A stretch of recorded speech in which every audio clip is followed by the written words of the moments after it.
किसी भी लड़के की सुंदरता उसके चेहरे से ज्यादा दिल की होती है। अशोक भाई ने घर में पैर रखा। अरे सुनती हो? आवाज सुनते ही अशोक भाई की पत्नी हाथ में पानी का गिलास लेकर बाहर आई और बोली, अपनी बिटिया का रिश्ता आया है। अच्छा भला इज्जतदार सुखी परिवार है। लड़के का नाम युवराज है, बैंक में काम करता है।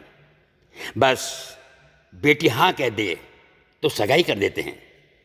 बेटी उनकी एकमात्र लड़की थी। घर में हमेशा आनंद का वातावरण रहता था। कभी कभार अशोक भाई के सिगरेट व पान मसाले के कारण उनकी पत्नी और बेटी के साथ कहा सुनी हो जाती थी, लेकिन अशोक भाई मजाक में टाल देते थे। बेटी खूब समझदार और संस्कारी थी। एसएससी पास करके ट्यूशन व सिलाई आदि करके पिता की मदद करने की कोशिश करती रहती थी। अब तो बेटी ग्रेजुएट हो गई थी और नौकरी भी करती थी, लेकिन अशोक भाई उसकी पगार में से 1 रुपया भी नहीं लेते थे। रोज कहते थे, बेटी ये पगार तेरे पास रख, तेरे भविष्य में काम आएगी। दोनों घरों की सहमति से बेटी और युवराज की सगाई कर दी गई और शादी का मुहूर्त भी निकलवा दिया गया। अब शादी के 15 दिन और बाकी थे। अशोक भाई ने बेटी को पास बैठाया और कहा, बेटा तेरे ससुराल से मेरी बात हुई। उन्होंने कहा दहेज में कुछ नहीं लेंगे, ना रुपया ना गहने और ना ही कोई और चीज। तो बेटा तेरी शादी के लिए मैंने कुछ रुपए जमा किए हैं। ये 2 लाख रुपए मैं तुझे देता हूँ, तेरे भविष्य में काम आएंगे, तू तेरे खाते में जमा करा देना। बेटी ने कहा, ठीक है पापा। बेटी छोटा सा जवाब देकर अपने रूम में चली गई। समय को जाते कुछ देर नहीं लगती। 2 महीने बाद शुभ दिन बारात आंगन में आई। पंडित जी ने चौरी में विवाह विधि शुरू की। फेरे का समय आया।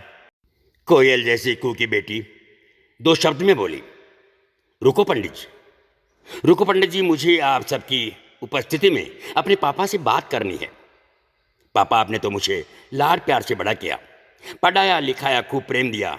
इसका कर्ज तो चुका नहीं सकती, लेकिन युवराज और मेरे ससुर जी की सहमति से आपका दिया हुआ 2 लाख रुपए का चेक मैं वापस देती हूँ। इन रुपयों से मेरी शादी के लिए हुए उधार को वापस दे देना, और दूसरा चेक 3 लाख जो मैंने अपनी पगार से बचत की है, जब आप रिटायर होंगे तब आपके काम आएंगे। मैं नहीं चाहती कि आपको बुढ़ापे में किसी के आगे हाथ फैलाना पड़े। अगर मैं आपका लड़का होता तब भी इतना तो करता ना। वहां पर सभी की नजर बेटी पर थी।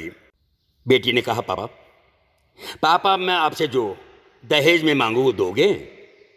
अशोक भाई भारी आवाज में, हाँ बेटा, इतना ही बोल सके।